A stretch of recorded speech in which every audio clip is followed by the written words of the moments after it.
Welcome back to another edition of SAC News. I'm Josh Garcia. And I'm David Corral. Thank you for joining us. Santiago Canyon College is 13th on the new list of best community colleges in the nation. College Choice, an independent online publication, put the list together. Santiago Canyon College was the only school in Orange County to make the top 50 and was one of only 4 community colleges from California to make the list. Santiago's president, John Hernandez, says, the national recognition validates the overall student experience at SAC. This Saturday, the Lesbian, Gay, Bisexual, and Transgender Center of Orange County is hosting a spring fling dance. In addition to the dancing, the event will include food and music for all ages. The dance is free, but the center is taking donations at the door to support their services. The dance will be held at the center in downtown Santa Ana. Go to lgbtcenteroc.org for more information about the dance and other upcoming events. This past weekend, Santa Ana's Frida Cinema held a free screening of the original Jurassic Park. Fans came out to experience an adventure 65 million years in the making, as the movie's famous catchphrase suggests. For others, it was their first time seeing the film. As a bonus, visitors got to see the replica Jurassic Park Jeeps, while the movie's iconic score played in the background. Frida volunteers helped guests snap pics next to the Jeeps. The city of Santa Ana sponsored the screening and hopes events like these will bring families together. Go to the Frida's website for more information about upcoming events like these. The city of Santa Ana is busy preparing for their annual Cinco de Mayo celebration. The 2-day party will be centered on and around the historic 4th Street in downtown Santa Ana. Planners say it will be a blend of modern and traditional culture surrounding the holiday. Local dance groups will salsa to the rhythm of the music, as well as the traditional baile folklorico. Local bands and the classic banda norteño El Ranchero will also perform on Sunday. Mexican singer Ninel Conde will put on a free concert. The weekend celebration begins on May 6th. Imagination Celebration is Orange County's annual tribute to arts and culture. Here in Santa Ana, a free festival called Dia del Niño will take place Sunday, April 30th at Birch Park. Dia del Niño will feature free art experiences for children and families, along with live performances by artists, local arts organizations, and schools. Go to the Dia del Niño website for more information about the festival. Thousands of people from across the county march for science this Saturday.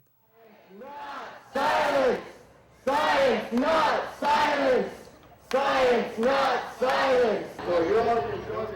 Concerned Orange County citizens and aspiring astronauts came together with the cause Science, Not Silence. The march was a satellite march which was held in conjunction with the nationwide March for Science movement.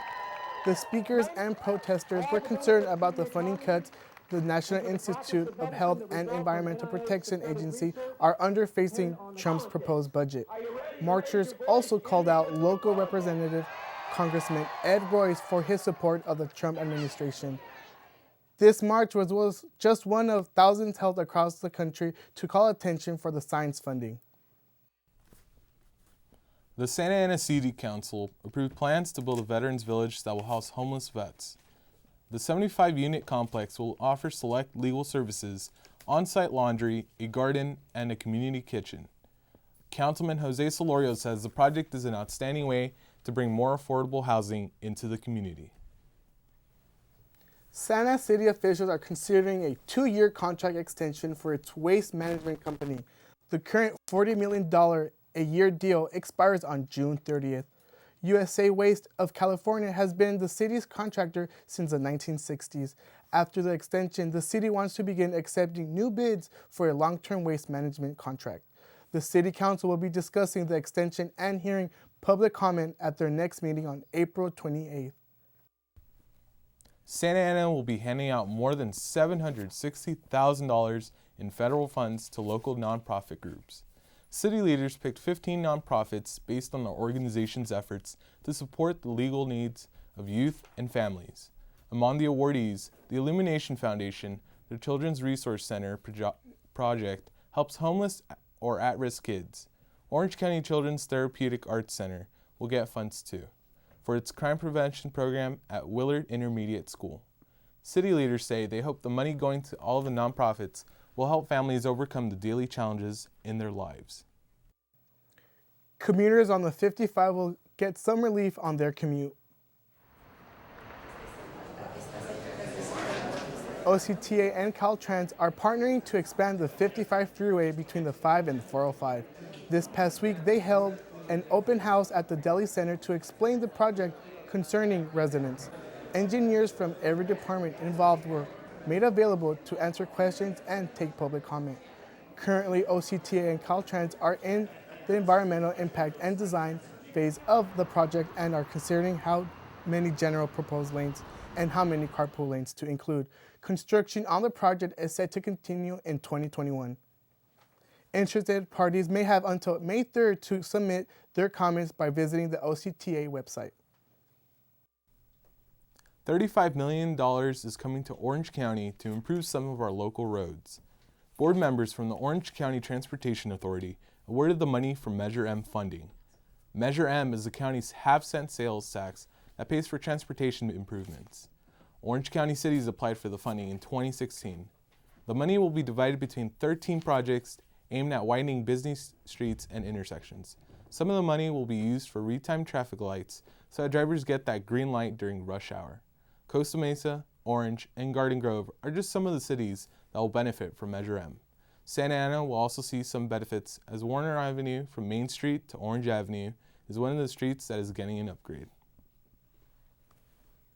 We'll be right back with sports and a way for you to make wishes come true one step at a time.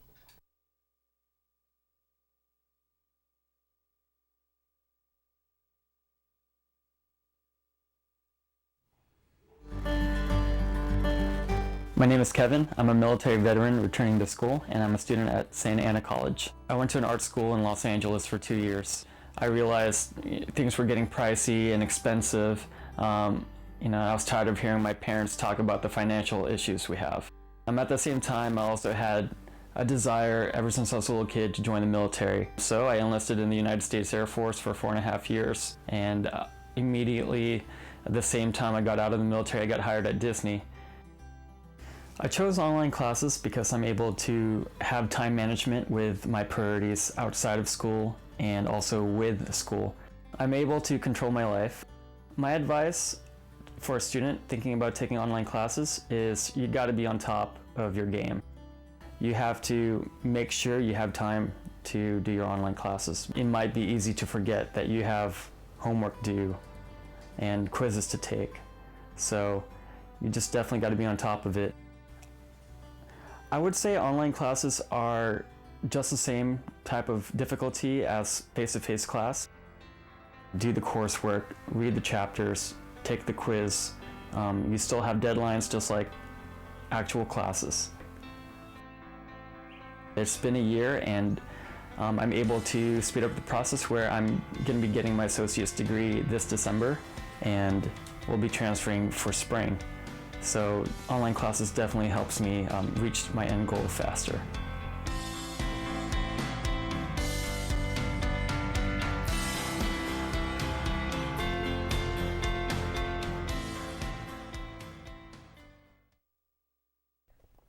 Hey Dons fans, Rudy Garcia here with This Week in Sports. Let's start off with softball, where the ladies are coming off a huge win over Southwestern College in LA.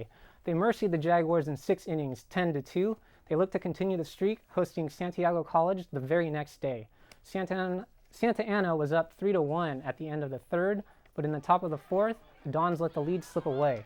And Santiago Canyon's Manoa Wagers doubled to left center, scoring Sidney Doherty and Taylor Whitney. It didn't end there. Santiago scored 4 more in the inning. Score was 8-4 after the 6th. In the bottom of the 7th, with 2 on, Santa Ana's Liana Castro homered to center field, driving in Raven Sapla, and the rally was on. Later in the inning, with 2 outs and runners on first and second, Jordan Ladner could not make a decent contact with the grounding out the pitcher, ending an exciting one. Santa Ana could not finish the comeback, losing with a final score of 8-6. Dons softball are now 21-15 overall. Turning over to the men's side, Dons baseball team played a 3-game set last week against Irvine Valley College. They won the first game here at home by a final score of 10-3. The second game of the series shifted over to Irvine Valley. The Dons would win this one with a final score of 3-1. The series would conclude right back here at home, where the Dons swept the Irvine Lasers in the third game with a final score of 7-0. We now turn our attention over to women's beach volleyball. The ladies hosted Riverside City College at the Newland Courts, right next to the ocean, over there in Huntington Beach. Riverside was overwhelming. The Tigers' #1 doubles tandem of Marissa Villapando and Lauren Wells were unstoppable, overpowering Santa Ana, winning in straight sets over Santa Ana's #1 Ferdinand Serrano and Mikkel Taylor. The Dons were swept 5-0. The OEC track and field preliminaries were held in Riverside over the weekend. Both the Dons men and women's team participated in the event. The Dons were impressive. The women's 10K event was dominated by Tony Lopez. She shared the lead after 7 laps, but shifted into high gear, taking sole possession of first place and never looking back. She lapped several in the process, earning her first OEC track and field title with a time of just under 40 minutes. The men's 10K was the final event, and what a show! Santa Ana's Paulina Sanchez led for over 4 miles until 2 Orange Coast runners surged to catch up. Sanchez paced himself until the final stretch of the final lap, where both Santa Ana and Orange Coast sprinted to the finish line. Sanchez was just short of claiming second place with a final time of just 33 minutes. Both will be participating in OEC finals on Friday at Riverside City College. Good luck, Dons. Another OEC event took place over the weekend, the swimming championship. Let's go into the water now. The Dons earned a spot after qualifying in the preliminaries and hosted by favorites Golden West College. Well, yeah, they're favorites. They're right there next to the ocean. The host went above and beyond, sinking the Santa Ana men's team. The Dons did not earn a single point in any event, finishing dead last with an anchor and 0 points. Get it? Anchor, 0 points.